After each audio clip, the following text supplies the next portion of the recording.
Welcome back to the latest episode of the CGA Tour podcast. As always, here I'm your host, Calvin Glen Alexander. And tonight, I'm joined by an old coworker, but he's moved on to bigger and better things, I'd say. Definitely more of his passion area, as opposed to previously we worked together at the USFL. But welcome on David Ridenhour, who's the business development manager for Inspire Sports. So, David, how's it going? Good. Yeah, I like the intro music there. Nice. Oh, thanks. Yeah. We're working on it. We're trying to get better every week. Yeah. So, of course. We both worked together doing the USFL deal, where basically we were trying to sell some tickets. They were cheap. Wanted to not pass them out to everyone in the entire world anymore, but kind of glad that's found a new path, a new direction for each of those teams. You were with Memphis Showboats, and you're still in Memphis right now. You gotta tell us a little bit about what you're doing today, and kind of what someone's looking up. I know my job is very interesting, but account manager for OSU is very vague. But I'll ask you more details on what yours exactly mean. Yeah, so business development manager. Essentially, I'm in sales. So Inspire Sport, we are a youth team travel business based in Manchester, England. With a North American headquarters in Atlanta. And we primarily work in youth soccer in the United States, where we help youth clubs across the country plan, organize, and execute trips overseas to train at top professional academies, clubs like Manchester City, Manchester United, Real Madrid, Atletico Madrid, Inter Milan, big clubs like that. They also get to play friendly matches against European teams in their age group, tour stadiums, cultural sightseeing, monuments, museums, historical landmarks, things like that. So it's not all soccer all the time. And then if they travel during the European season, typically they get to attend a professional game, at least one pro match, if not multiple ones. So, yeah. Wow, that's incredible. I've got I know we've discussed many times off the podcast, but I've got a 16-year-old brother who's a huge soccer fan. And actually, I should say this: he's now 17. He just turned 17 last week. But it sounds like I got to sign him up there at some point for that. I need to get in touch with his coaches. Yeah. That'd be the bee's knees for him. I'm not sure if it'll work out for him to go overseas by himself, or I'm assuming it's with coaches and parents. But I'll get you that information here once we get off. With that being said here, want to kind of follow the same pattern rhythm from the previous podcast whenever I'm interviewing somebody who's working in sports, just like myself. But what's your biggest piece of advice for college seniors and juniors right now? I would say, internships with their kind of local, either their college athletic department or professional teams in their market. So trying to find, what they're initially interested in, whether that be marketing, ticket sales, operations, finance, whatever it is, and be bold and contact people in those departments who have manager, director, VP titles, and don't just send one email and hope they get back to you. Like be persistent about it. Not annoying, but don't contact them daily, but once a week, something like that, and just follow up and see, explain who you are, what you're majoring in, what you're looking to get into, why you want to work in sports, or specifically why you want to work in that field. A lot of times when I was a manager, for years with the Memphis Grizzlies in the NBA, I would have people reach out to me, and a lot of them, they just wanted to work in sports because it seemed cool, almost like, oh, we get to go to the games. It's like, no, you have to go to the games. Like, you're working, you're not going to watch, you might get to watch like the third and fourth quarter, but like at the games, you're hustling, you're trying to, whether you're in ticket sales, marketing, ops, whatever, you're on your feet constantly. You're walking around, you're making sure people are having a good time, all that stuff. So, definitely be able to articulate and show how you could add value to that specific department. So, yeah, I would strongly encourage people to reach out, ask for internships, get on like when do they generally fill those internships? Is it in the winter, summertime, things like that. A lot, times have probably changed somewhat from when I was graduating. I graduated from Ohio State University in 2004. I did an internship with the Columbus Crew my senior year for about 6 months, but it was unpaid. And at the time, I was okay with that because I was a student. I was only working there 14, 15 hours a week. I just wanted to try to impress and get my foot in the door. I ended up getting hired by the Crew. I started working the day after I graduated. A lot of pro teams now are, offering paid internship opportunities. Now the pay is minimal. But if you're in a situation where you can intern for free and do an unpaid internship, I would encourage you to go after that if it is something that you're super interested in.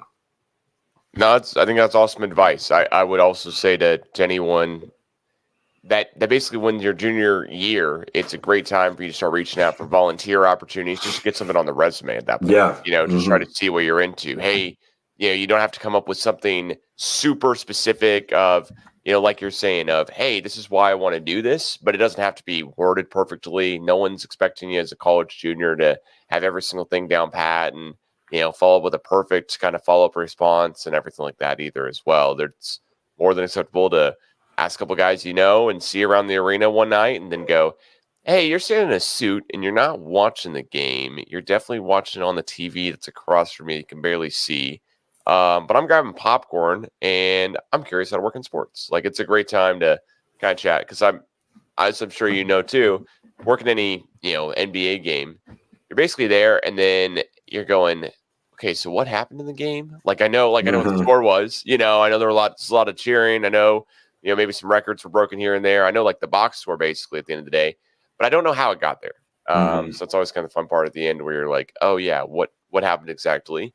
And then as you progress throughout your career, then you actually get to hang out with some season tickets members and talk to them in the seats and, kind of watch a couple minutes of game action and really just you're working. It's crazy being able to do that while you're at work. But you touched on a little bit here with your background. I almost forgot to ask, but can you go through, basically like after college, you're working for the Columbus Crew, and then what were you doing there and how did you get to where you are today? Yeah, so with the Crew, I worked there from 2004 to late 2006. Excuse me. And I worked in ticket sales, so primarily in group tickets, selling, group tickets to the youth soccer community kind of throughout. Mostly Columbus, Cincinnati, and Dayton, Ohio. And did that for a few years. Then I helped open and manage a brand new indoor soccer training facility in Columbus. An Ohio State, I played soccer at Ohio State as well. So a fellow Ohio State soccer alum opened that facility and kind of recruited me away from the Crew to help run it. Excuse me. And did that for a couple of years. And then the financial crash of 2008 happened. A lot of people didn't have a ton of disposable income. And so my job got cut. And the owner, who was my mentor at the time, he cut my job and pretty much assumed my role. He was working at the facility, but like a few hours a day. I was there like 12 hours a day. So he pretty much came in and, cut out my salary and my benefits and all that and started running the show himself, which it's business, it happens.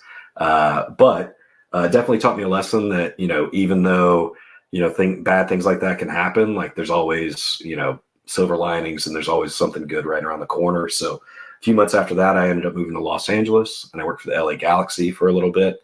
And then I got an opportunity to, and with the Galaxy, I was in a ticket sales role. Then I got an opportunity to kind of get into the sports travel business, somewhat similar to what I'm doing now. And I worked for a company called Ole Ole at the time, and we were one of the official tour operators for the FIFA World Cup in South Africa in 2010. So we sold, ticket, hotel, flights, excursions, ground transportation, stuff like that. So travel packages for fans from the United States to go down and mostly follow USA or Mexico, but we also sold for England, Germany, some other countries too. And had a great time doing that. Stayed on with that company after the World Cup, and we kind of were making our plans for the future. And then they got sued. And so the owner of the company came to me and he was like, hey, we've got to suspend operation for a little bit until this lawsuit gets sorted out. But hopefully it'll be just a month or two. Well, a month or two turned into 6, and I was still living in LA. I started working in a comedy club as a doorman. I was coaching soccer. I was doing tea sampling at Whole Foods during the day. Kind of the 2 months leading up to Christmas and a little bit after, I was working for a gift card company, stuffing gift cards into envelopes and like mailing them off, doing anything and everything to make money. Like I wanted to go to a concert for one of my favorite musicians, and ended up donating plasma so I could afford to go. But I was, doing anything I could to stay out there because I loved living in Manhattan Beach. And after about 6 months of that, I was in the running for a job with what was Fox Soccer Channel at the time, under kind of the Fox Sports umbrella. It was a marketing role. Ended up not getting it, and I found that out in like April of 2011, late April 2011. And then that was like, okay, I got to get my career back on track. And that's when I moved back home. I'm from Memphis originally, moved back home. And to be honest, was not even looking to get into sports. Was like, let me try something different. But when I moved back home, my brother was really good friends with a number of people who work for the Grizzlies. The VP of marketing, the VP of ticket sales, people like this. And I just met them like at a bar one night early on after being home, and started talking about my background and what I had done and all that stuff. And this was actually right in the midst of the 2011 lockout. Like it was about to happen, and they were like, we're kind of on a hiring freeze, but as the lockout looks like it's gonna end, we're gonna look to ramp up quickly. So I was like, okay. And so I went in and met people, not really like formal interviews, but, kind of just them getting to know me getting to know the situation there.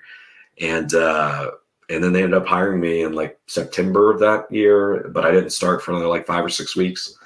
Of course, as things often happen, I started early October, I think, of 2011.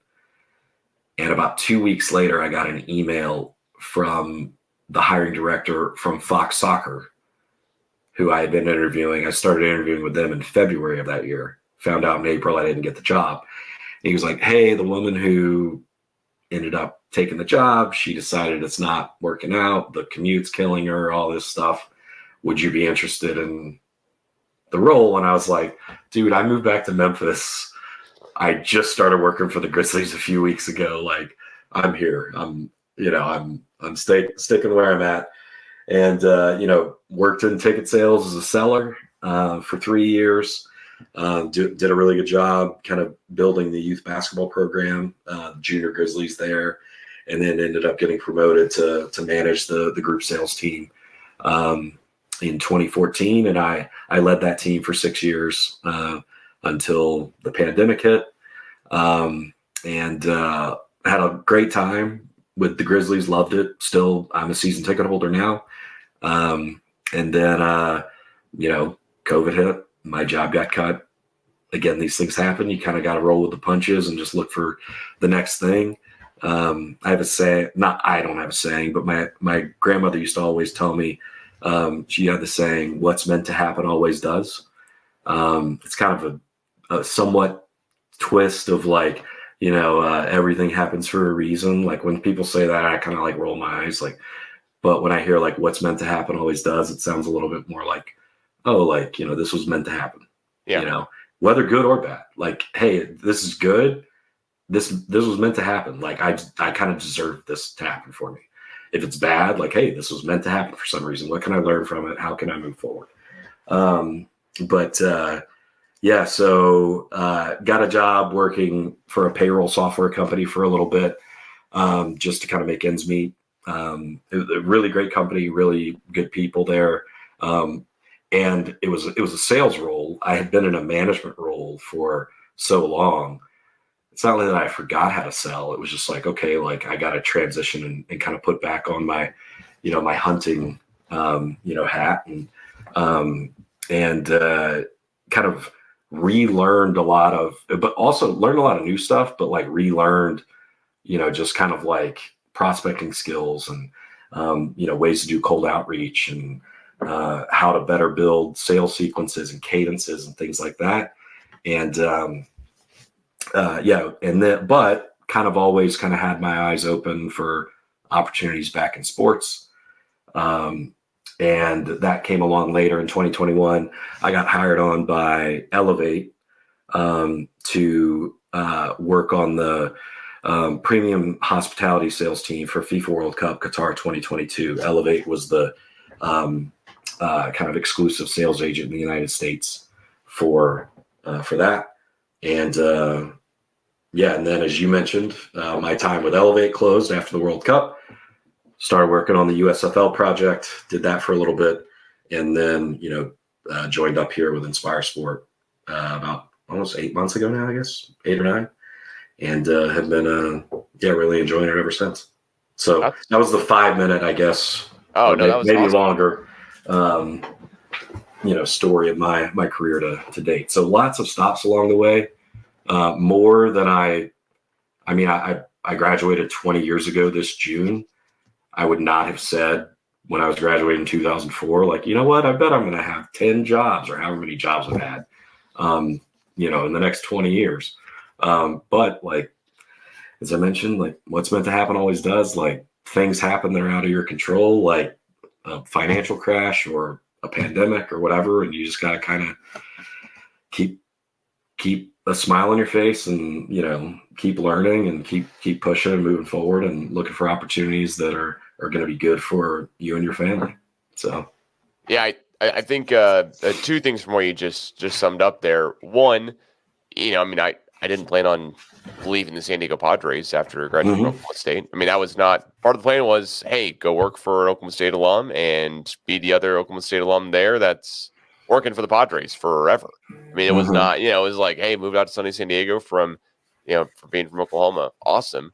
But then life happens, just kind of everything gets all jumbled up and hang around the map a little bit more than I'd like to. And I'm sure you share the same kind of sentiments there as well, I would assume. But, you've got a little more distance to kind of see things probably a little bit clearer than I do at the time. And I'm pretty thankful for everything that's happened, right? Like, as you said, everything happens for a reason, but in better words. So the other thing too, though, I think that's a huge deal for me, at least when I'm talking to mentoring Oklahoma State students or talking to whoever about working in sports, is that you can have like a really nice like LinkedIn. It all looks professional because that's the point of it. I mean, it's your resume pretty much online, but it doesn't show a full backstory of, oh yeah, hey, like I had to do these couple of things that I never planned on doing, but I had to do it to make ends meet. Like I was driving first couple months when I was working for the Pistons. I'm not advertising it, but I was definitely driving for Uber. I had to make up some money from the moving cost and being, basically fresh out of college, almost, less than 2 years. I mean, just everyone's doing something a little bit more outside their comfort zone than they probably want to, just because it's like, hey, this is the circumstances at the time. So I love that as well. Well, on to a little bit less of the granular ideas here, but what's your best story from working in sports? Either funny interaction, wholesome story, or what do you got? I'll go wholesome, I think. So, but I think it's got some humor to it as well. So, in 2017, I was working for the Grizzlies still. I'm a huge soccer fan. I started playing when I was 4 years old. I have not kicked the ball in 8 years because I tore my Achilles tendon 8 years ago. But if I hadn't done that, I'd still be playing to this day. But I've been a fan. I've, traveled to a number of World Cups. I've traveled the world, following the U.S. men's national team around. But in 2017, while I was working for the Grizzlies, I went to Mexico City for the USA-Mexico World Cup qualifier. And went by myself. I was there for 40 hours. I landed on a Saturday at 5. The game was Sunday at 6, and my flight back was at 9 a.m. the next morning. So I was not there that long. And, but U.S. Soccer, the federation, had arranged kind of a bus and like a tailgate party somewhat near the stadium that was kind of, I don't know if you know much about the rivalry, but it's intense. And especially in Mexico City, like, fans can throw stuff at you, stuff like that. So this was like a secure area, kind of a banquet hall type place. And it was all U.S. fans. So there's a few hundred people there. So, everybody's drinking and eating and, singing and chanting and stuff like that and having a good time. But before I got on the bus to leave kind of downtown Mexico City, I had to walk from my hotel to this place. I go in the lobby of the Marriott or wherever it was, and I just started chatting with a guy, who was waiting on the bus. And he was wearing a USA jersey, and we just were like, "Oh, where are you from?" All that stuff. And the guy, his name was Bob. He was from Cincinnati, and he was probably, I don't know, 15, 20 years older than me. So probably like late 50s at the time.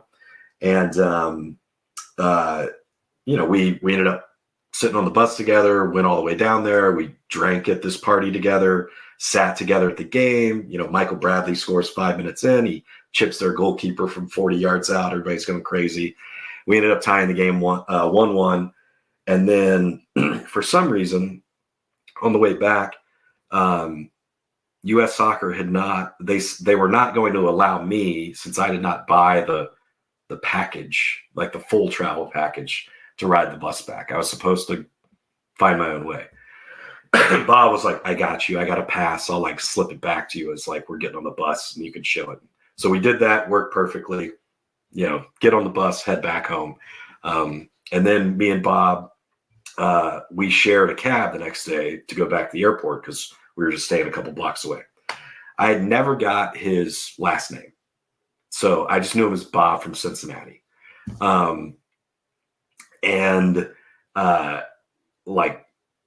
Couldn't look him up on Facebook or LinkedIn, nothing like that. Yeah. So anyway, fast forward, I'm working for Elevate, 2022 World Cup. I get a call on like our 888 line, start talking to the guy. And I notice it's a 513 number, which is a Cincinnati area code. I know this because I lived in Ohio for 8 years. Yeah.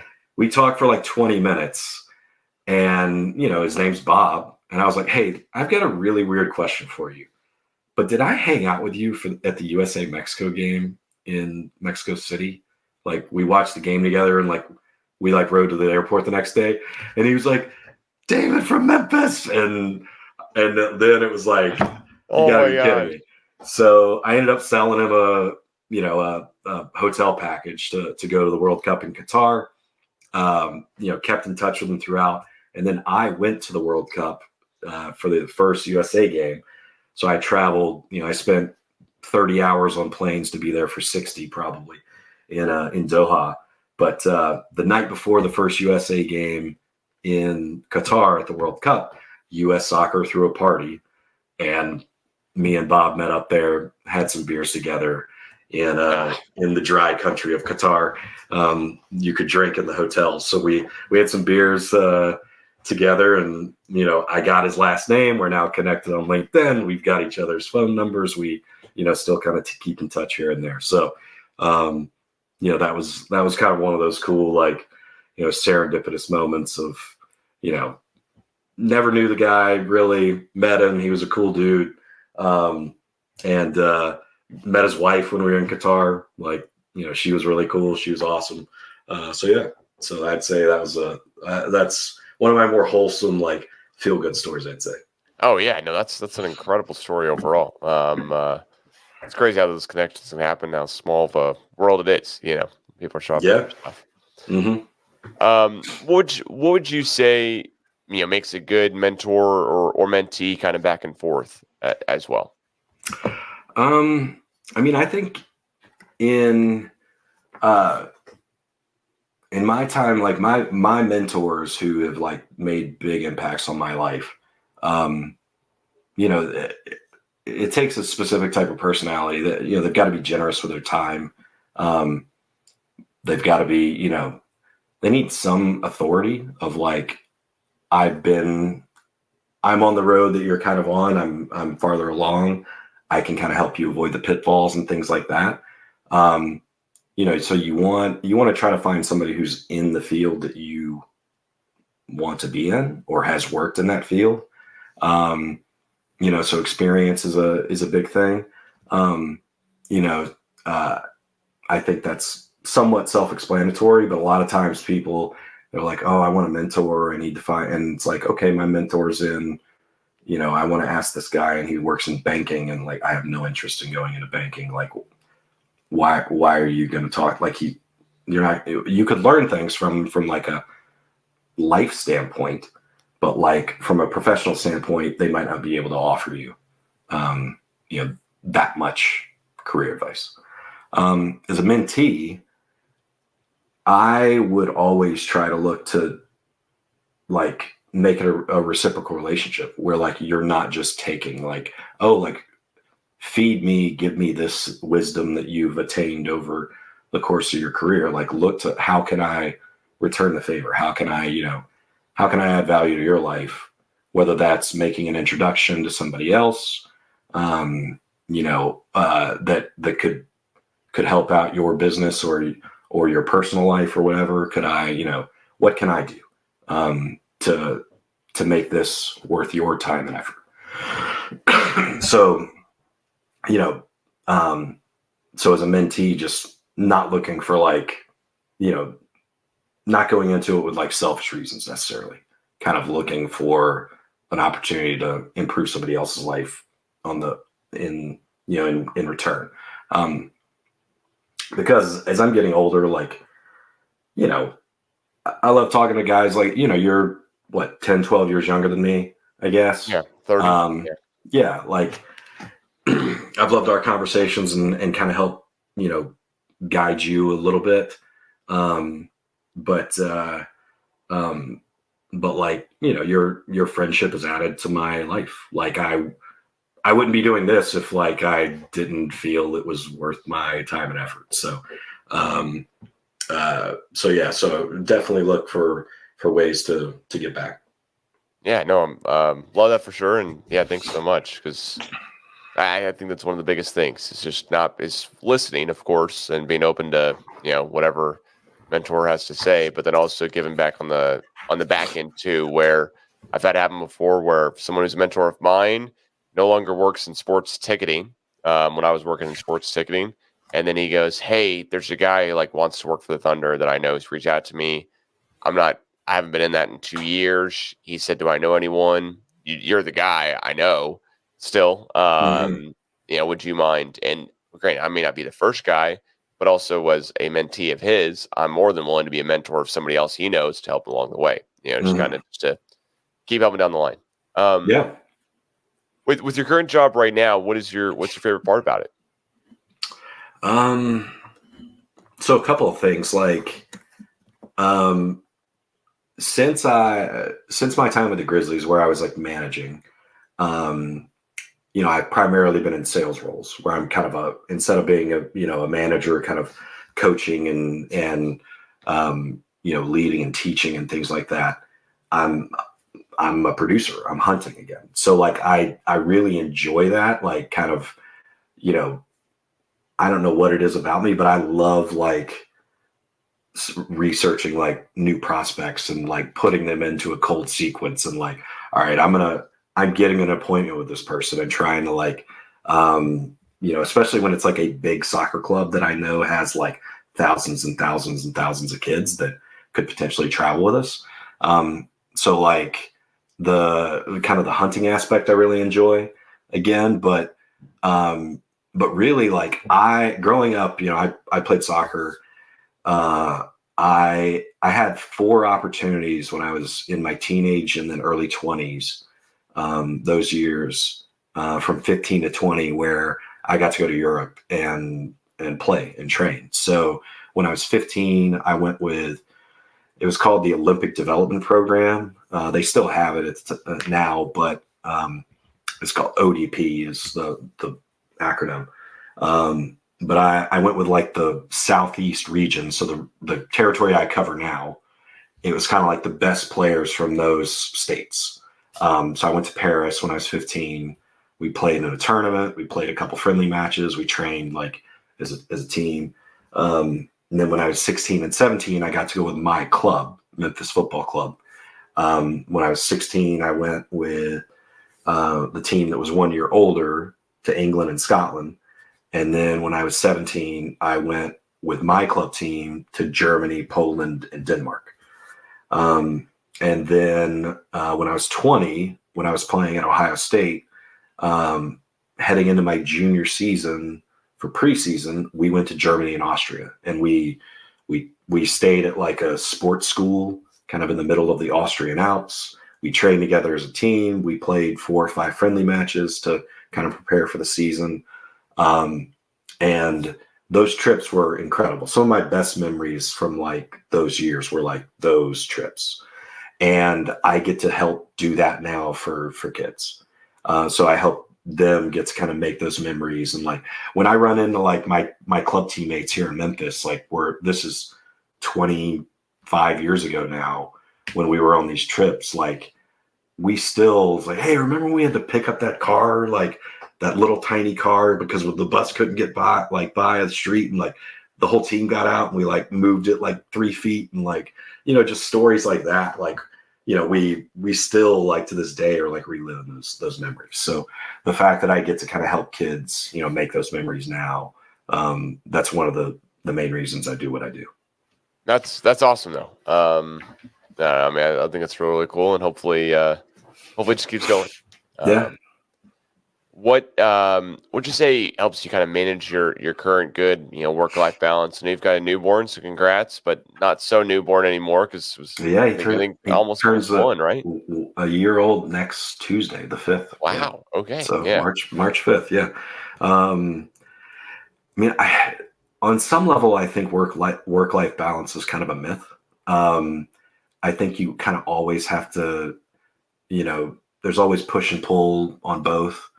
So you always have to give in some areas and take in others. And I think pretty much since the pandemic, all of my roles have been remote. So they've all been work from home. For the right opportunity, I would, for the right money, the right location, the right team, I would pursue an opportunity to return to an office environment. I do miss being in an office, like, where I get to be around, because your coworkers become your friends. They become your buddies. Like, especially like when I was working for the Grizzlies in the NBA, like games would end and we'd go grab beers at a bar and, stuff like that. Like I miss that, like the camaraderie. But like my commute is 12 seconds walking up the stairs to my office. And like, so for that part, like from a work-life balance is like, like my wife works from home. She works downstairs at, pretty much on our kitchen countertop, and I work up here mostly.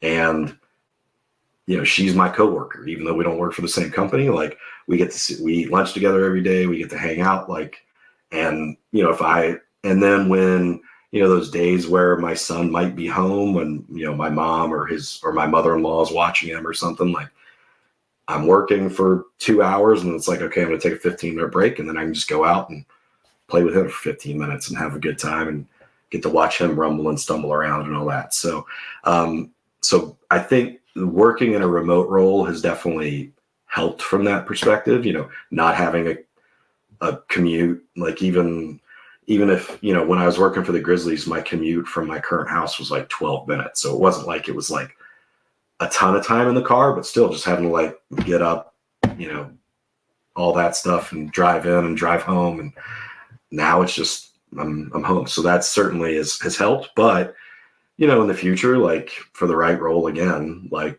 if I got to go back into an office, then I got to do it. And that'll come with its own set of challenges and compromises and things like that. But, it's kind of just, it's part of it. You gotta do it. Yeah, it's par for the course. No, I definitely get it. For sure. I have really enjoyed being remote for basically since COVID, like you said. But once my training's over, it'll be a commute that I'll try to be shortening year over year. That being said, last question here is kind of the big one here. Do you always know you wanted to work in sports? I mean, you grew up playing soccer since you were 4. Granted, you're now back in the soccer space, but what kind of made you go, you know what, I know no matter what, I want to do this with the rest of my life? Yeah. So, I mean, my dream as a kid was to play soccer professionally. I was very, very focused and intent on that. I knew I wanted to play in college at a minimum, but I really wanted to play professionally. And one of the reasons I went to Ohio State was the crew was there, and my thinking was like, hey, I'm sure the crew, scouts, and coaching staff comes and watches our games from time to time. Maybe I play one game and I play incredible and they want to invite me or something for a trial or whatever. So that was part of my motivation. But I knew if I didn't play professionally, I wanted to work in sports just because I just love being around, teammates, and I love working in teams. I love, I love winning. I hate losing. Business is a competitive sport as well, pretty much. But it always appealed to me. So my thinking also was like, okay, if I go to Columbus, to Ohio State, at the time, biggest athletic department in the country, like from a number of sports standpoint and like revenue generation standpoint. So like I could work for Ohio State University, possibly after I graduate. There was the Blue Jackets in the NHL. There was the crew, which soccer, again, my first love. Like maybe I can, if I don't, maybe I can get a job in marketing or ticket sales or operations or whatever. Or if I can get on like the soccer operations side of things early on somehow, maybe I could work on that with the crew. So, I always kind of had this draw. Now I knew even back then, I had pretty good grades like throughout high school and throughout college. I could have gone to law school. I could be a lawyer right now, making much more money than I make. I probably couldn't have been a doctor. I wouldn't really want to do that unless I was like just a general practitioner. But there are other things I could have done that would have made me a lot more money. I am confident of that. But I've always been okay with, making a little bit less money than I would have made to actually like look forward to like getting to work every morning. Like that trade-off for me is worth the exchange. My brother makes a very, very good living, and I wouldn't say he hates his job. He enjoys it, but it's like he works to live. Like it's not like he's super excited to like, go sell employee benefits every morning. Now he can, he's a very good salesperson, so he can get into that mindset and sound excited about it. But like, he is much more like, I'm going to do this and I'm going to make as much money as I possibly can until I'm 53. And then I'm at my number and I can retire and then I can just play golf and have a good time. So I just knew that I don't have that in me. Like my brother's always said, I could shovel elephant crap. If they paid me enough, I would do it. Like I wouldn't want to do that. So, I always knew that like working in sports, like you can make a very good living in sports.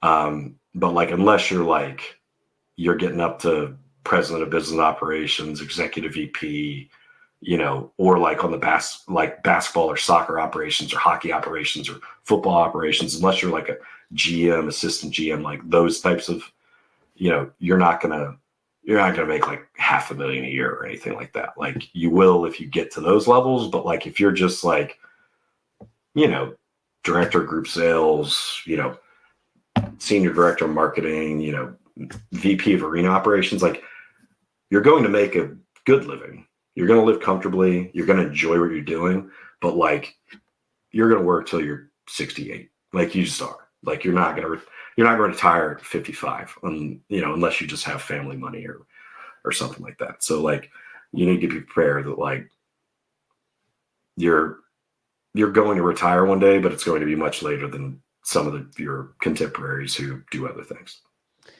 Yeah, I got to say, one of the biggest like things I held myself accountable for during COVID and everything was, oh, I'm still going to be one of the people working in sports. Like after this, like I'm still going to work in sports.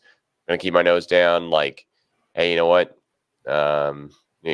Keep my head down. Excuse me, and be good, and then know what I'm doing. And that is proven to be a little bit tougher of a challenge than I thought it would be, honestly. See, at the end of the day, there's that balance of the trade-off of, hey, you're working odd hours. I know right now with both of what you and I do, like you may be traveling, where you're not home for a little bit here and there to, take some of these kids overseas to camps and stuff. And I might be doing something more. I'm traveling with the football team or whatever as well too.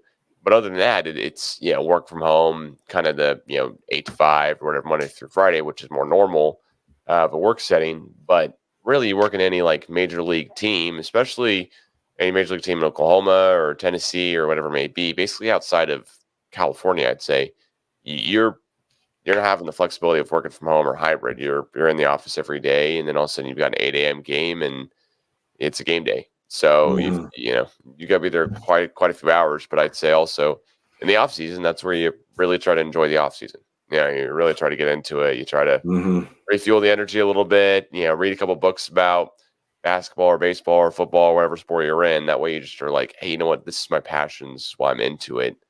It just is an also added benefit that this is my job.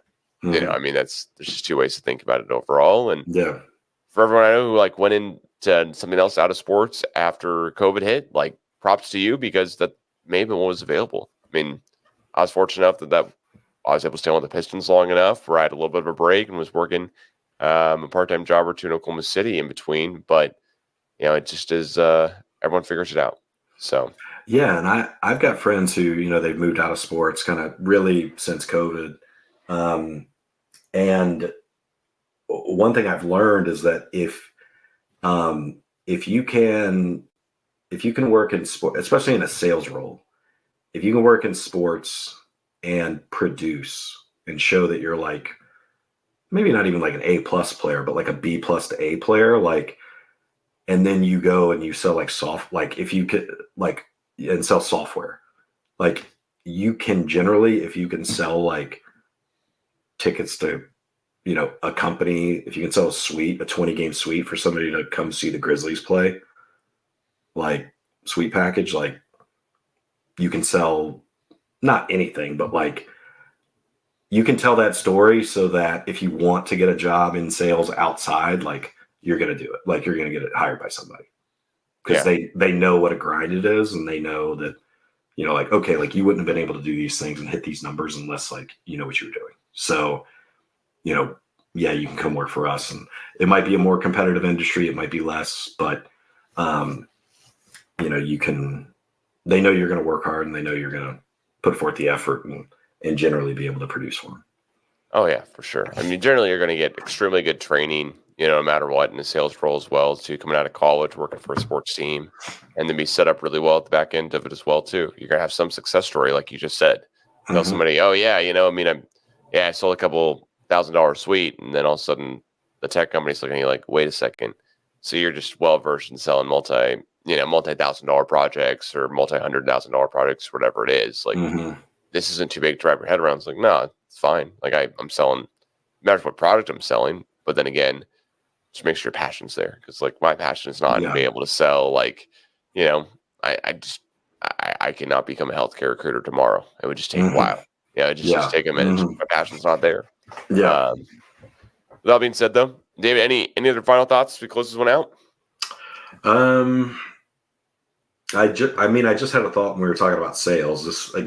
Not everybody who listens to this or watches it or whatever is going to look to go into sales. But one thing I've learned now, going from like Elevate, where I was selling like the cheapest ticket was $950 for a group stage game. So going from that to then the USFL, where the cheapest ticket I was selling was $5. If you get into a sales role, try to sell the most expensive stuff. for a couple of reasons. One, I mean, you make more money generally, commissions. But two, you're typically selling to better clients. Like if you're selling, say, a suite package that's like a full season suite package or a 20-game suite package or something like that, and you're putting a number in front of them, you might look and say, wow, this number's huge. Don't sell from your own wallet. You can put something in front of a company it's $50,000, and that's like a rounding error to them. Like they don't even miss it, but to you, it's a huge amount of money.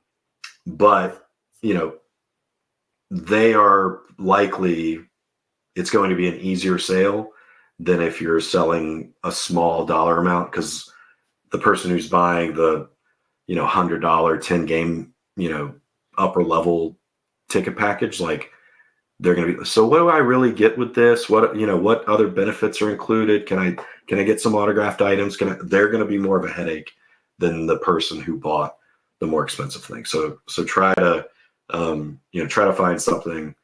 If you're getting into sales, try to sell to the bigger fish, something more expensive. Yeah, I couldn't agree more. Generally speaking, that you're pitching a company, a suite or a group party package or whatever. I remember doing that for the Padres. It was a huge eye opener of, hey, you guys want to do this? And they go, well, this is normally how much our office parties or office, get-togethers, whatever cost, and we get to go to a game. Must be a great recruitment tool. Can we take some photos? It's like, oh yeah, of course. And they're almost selling themselves into it, while talking to you. They're like, well, hey, if all these numbers are right, then we're good. And I think everyone will be fed, and we can just talk with just you, and that's it. They don't talk with a catering manager and an event space, and they talk with you, and that's it. You make their life easy. And then, and the other times you've got a guy you're calling up because he bought 2 tickets, nosebleeds for Red Sox Padres game, moved from Boston to San Diego, and is like, hey, no, I really just came out to those. And I'm going, well, hey, for the price you paid for those 2 tickets, you could have gotten that game and 9 more. And he's like, okay, so I get in a little bit earlier, and you're like, yeah. And then all of a sudden after the sale, it's that guy's the one whose card declines or has 6 buddies who need 3 favors and whatever, and need hookups and all type of stuff in the back end too. And it's just really different when you're trying to sell kind of a higher volume of revenue versus higher volume in ticket number. When you're trying to pack out a stadium, just seating capacity wise, it's possible for sure, but it's much easier to do if you're selling a different kind of type of clientele. For sure. Yeah.